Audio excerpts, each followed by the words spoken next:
Doutor Gás, eu queria primeiro saber esse negócio das mutações aí de vírus, que em vários lugares tem dado país tem dado aceleração. Eu sei que a Fiocruz está fazendo estudos de genomas na Amazônia para. Como é que se caracteriza e como é que funcionam as vacinas em relação às mutações?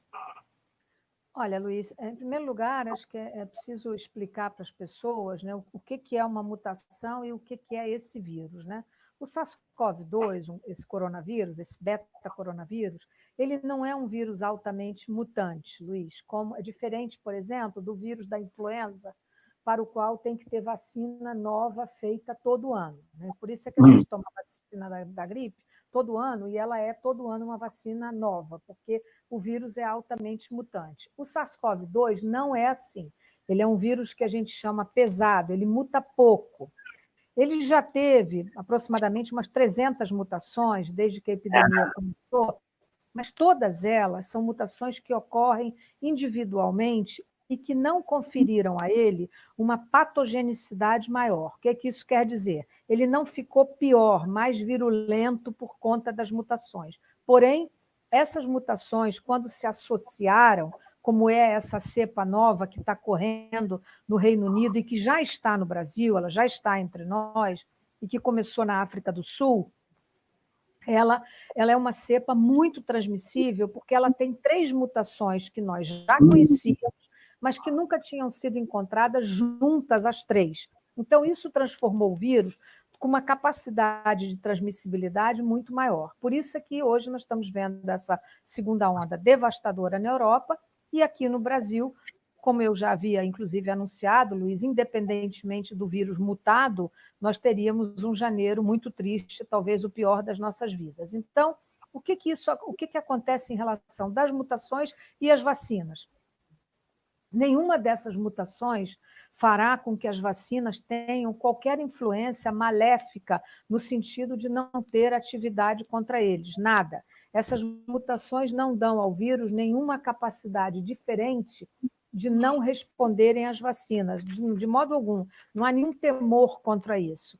Com o passar do tempo, Luiz, como nós esperamos que as novas vacinas do futuro sejam capazes, não iguais a essas, de impedirem a doença em si, mas sim se espera que no futuro nós possamos ter vacinas que impeçam a transmissão, né? Então, assim, são coisas diferentes, né?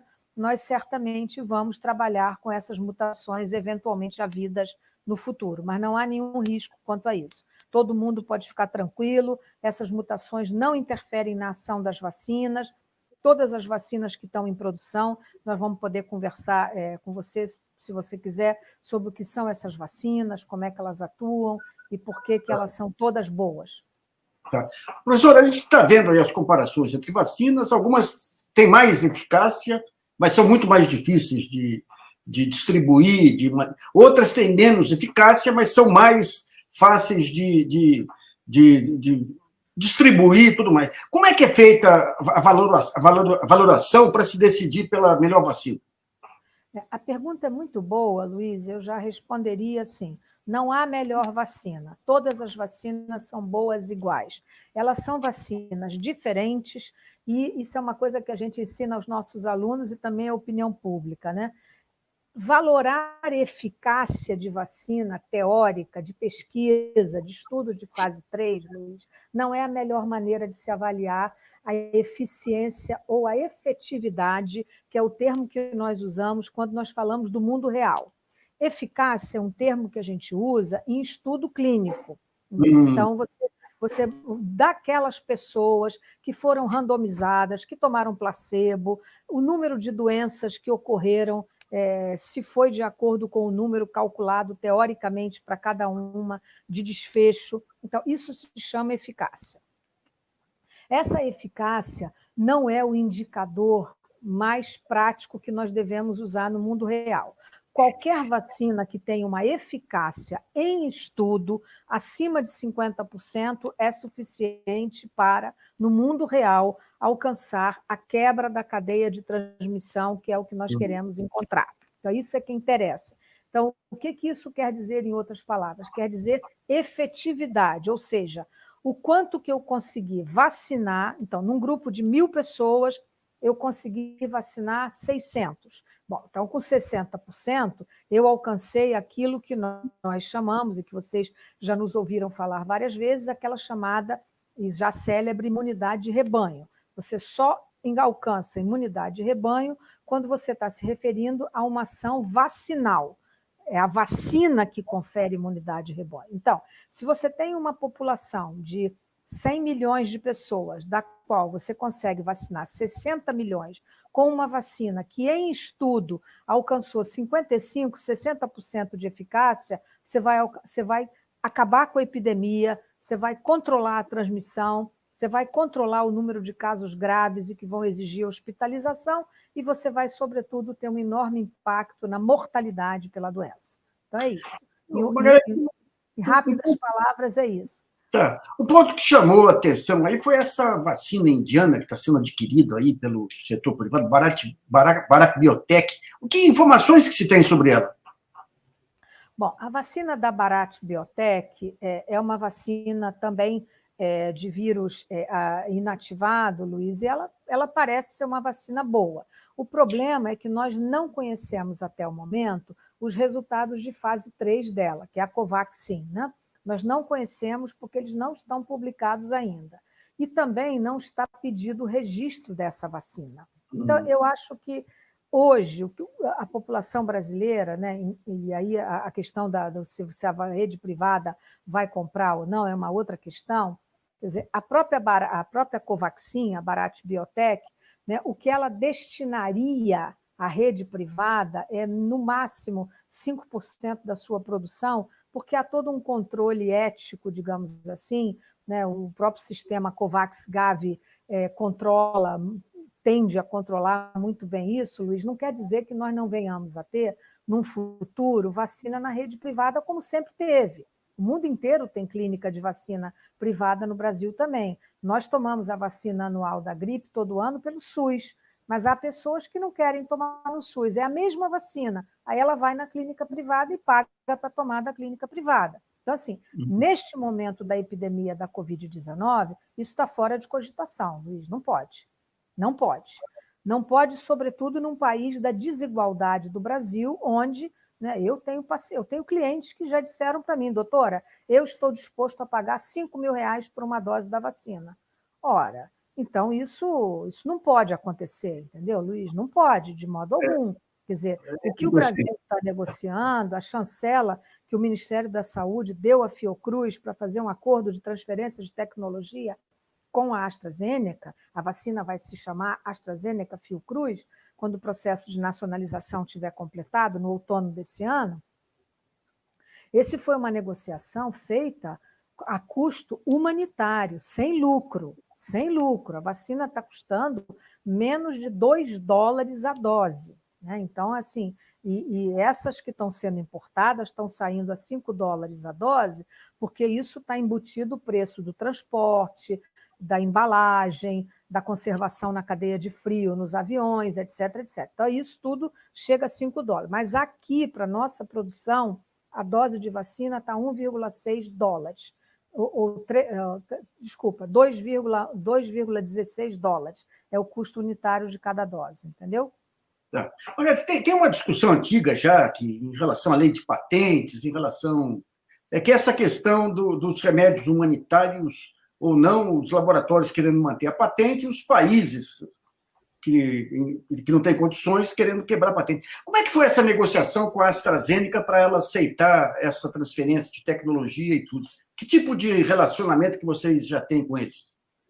Olha, Luiz, bom, enfim, os acordos têm alguns critérios que são cláusulas de confidencialidade, que eu não posso lhe dizer. Você sabe que todo acordo de transferência de tecnologia guarda algumas cláusulas de confidencialidade. No entanto, esse acordo foi costurado já há muito tempo, né, com a chancela do governo brasileiro, porque a vacina era muito promissora, e é mesmo, né? Provavelmente será a primeira vacina que nós teremos. A Inglaterra acaba de aprovar e será a vacina mais distribuída no mundo inteiro, né? O Serum Instituto da Índia, né, fez um acordo parecido com o acordo brasileiro, só que a Fiocruz é um órgão de governo. Então, nós negociamos a nacionalização completa, né? A AstraZeneca detém a patente da vacina durante o número de anos, eu não sei dizer a você qual é o número de anos, né? Ela detenterá a patente da vacina, mas a Fiocruz passa por um processo de transferência de tecnologia integral, ou seja, o insumo farmacêutico, que é a matéria-prima que faz a vacina, que chama IFA, insumo farmacêutico ativo, nós estamos recebendo o primeiro agora, dia 9, que vai gerar esse primeiro 1 milhão de doses que nós vamos fabricar e entregar ao Ministério ainda em janeiro, né, que é o primeiro lote fabricado no Brasil. Depois disso, o nosso cronograma prevê a nacionalização completa do processo, inclusive a IFA será produzida no Brasil, ou seja, isto quer dizer que a AstraZeneca está passando para a Fiocruz o processo de produção da IFA, que é o segredo do negócio, digamos, né? Sem a IFA ninguém faz a vacina, né? Que é a matéria-prima para uso específico no Brasil.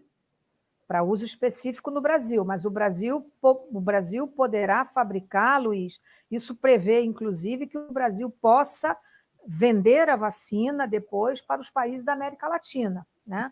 Ou doar para o sistema Gavi-Covax, ou Covax-Gavi, para que ele distribua para os países pobres que não podem comprar. Como será agora, Luiz?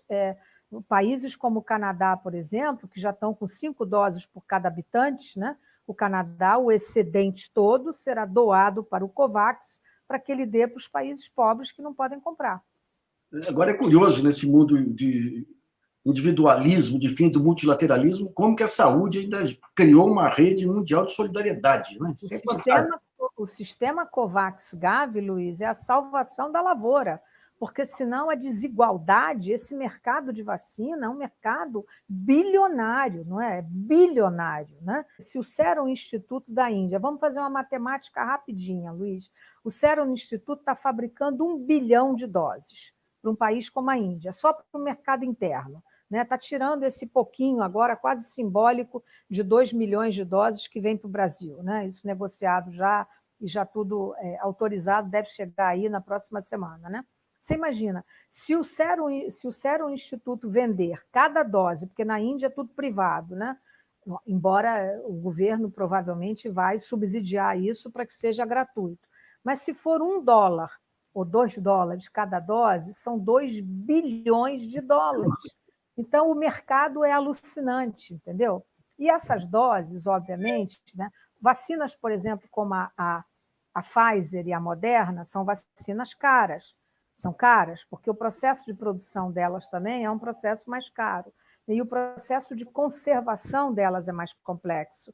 Então, elas precisarão também ser negociadas em termos de preço para que elas possam ser incorporadas pelo sistema COVAX-Gavi e serem doadas a quem pode ter vacina conservada em super freezer de menos 80, né? O que para o Brasil tem nenhum problema. Né? Você me ouviu falar que eu não aceito de modo algum que o Brasil não possa ter vacina da Pfizer. Né? Imagina, qualquer capital brasileira tem freezer a menos 80. Isso não é absolutamente um problema para as áreas urbanas brasileiras de grande porte, como as capitais.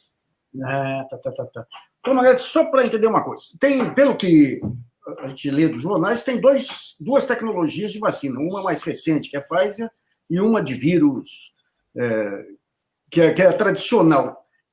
Como que elas tendem a caminhar no futuro? Ambas vão continuar com o mesmo desenvolvimento ou tende a haver uma concentração maior nessas novas formas de tecnologia?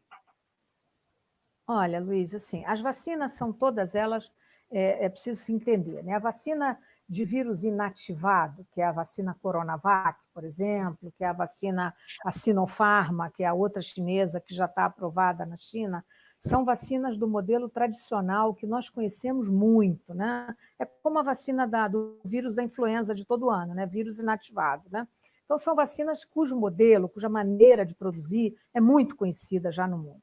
Por outro lado, a vacina da AstraZeneca, como outras vacinas, né, como, por exemplo, a Sputnik russa, elas vêm de um outro modelo, que são vacinas que nós chamamos assim um pouco recuperadas. Né? Elas foram já idealizadas e montadas nos seus modelos para o ebola, para a chikungunya, e não deu certo. Né? Na epidemia de ebola não funcionou.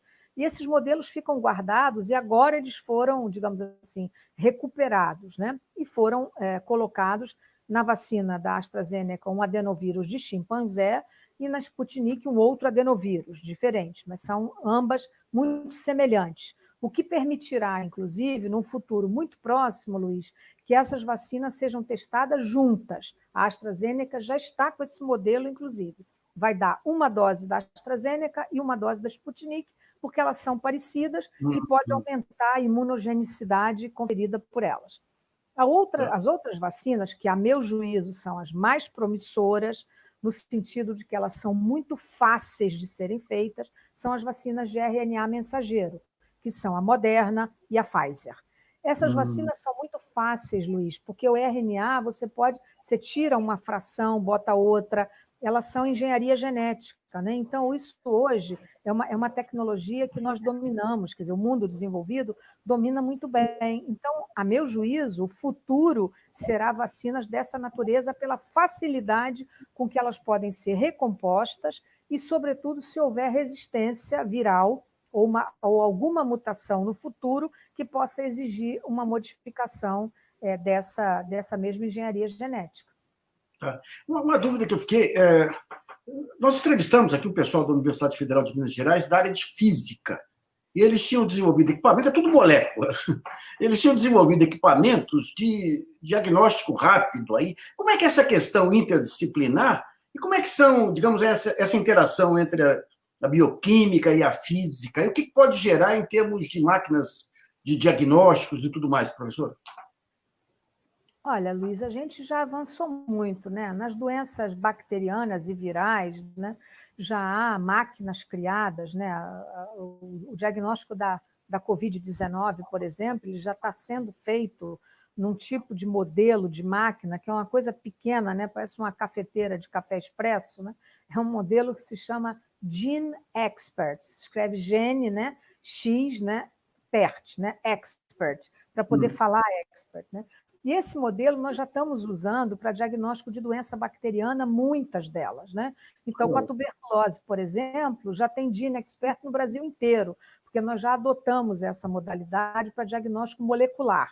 Como é que isso é feito, né? Você colhe um material da pessoa, no caso da tuberculose, colhe escarro, né? A pessoa cospe lá no escarro num potinho, aquilo é tratado com uma solução química, é colocado na máquina e em 2 horas o DNA da micobactéria, no caso, é lido e espelha aquele laudo que mais parece uma folhinha de cartão de crédito, aquela coisa fininha que vem o resultado, positivo, negativo, resistente ou sensível ao remédio. No caso dos vírus, do SARS-CoV-2, isso também já está sendo feito pelo Gene Expert. Você bota o material da pessoa, né, ou bota saliva, bota sangue, e ele lê, reconhece o RNA e cospe lá aquele resultado, digamos, desculpa esse termo, né? Mas cospe aquele papelzinho lá dizendo positivo ou negativo, é SARS-CoV-2 ou não é. Então, assim, e a especificidade desse método é de 100%. Quer dizer, a sensibilidade e a especificidade, ou seja, se você detecta, é porque é mesmo. E se você não detecta, eventualmente pode ter necessidade de repetir o teste para ver. Então, isso nós chamamos sensibilidade e especificidade. Porque hoje, na verdade, quer dizer, toda pesquisa na área da saúde, ela tem que ser transdisciplinar, porque nós precisamos da engenharia, né? Nós precisamos da química, da bioquímica, para poder não só criar equipamentos, mas, sobretudo, entender qual é a pergunta que nós queremos responder. E nem sempre nós vamos responder essa pergunta com uma resposta médica. Às vezes é o engenheiro que vai entender, né? Ele nos pergunta, o que você quer descobrir? Né? Eu digo, eu quero saber se essa pessoa tem isso, sim ou não, e se o que ela tem é sensível ao remédio que eu posso dar a ela.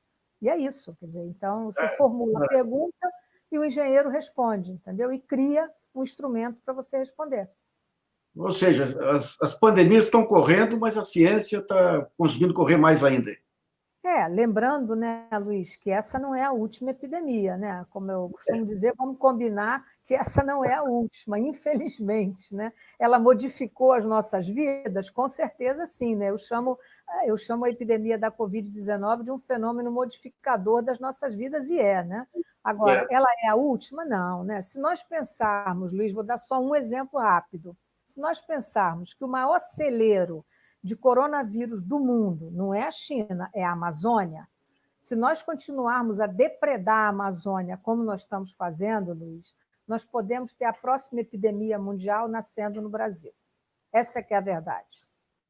Daí os estudos de vocês de levantar genomas hoje aí para... Exatamente, porque há toda uma condição ecológica, né, que pode propiciar não só, quer dizer, que esses, da mesma maneira como ocorreu, por exemplo, Luiz, você deve se lembrar, com a febre amarela, né? A febre amarela estava tudo quietinho lá na mata, você começa a desbastar a franja das áreas urbanas, a febre amarela volta a ser urbana, como se nós estivéssemos na época de Oswaldo Cruz, no começo do século XX, né?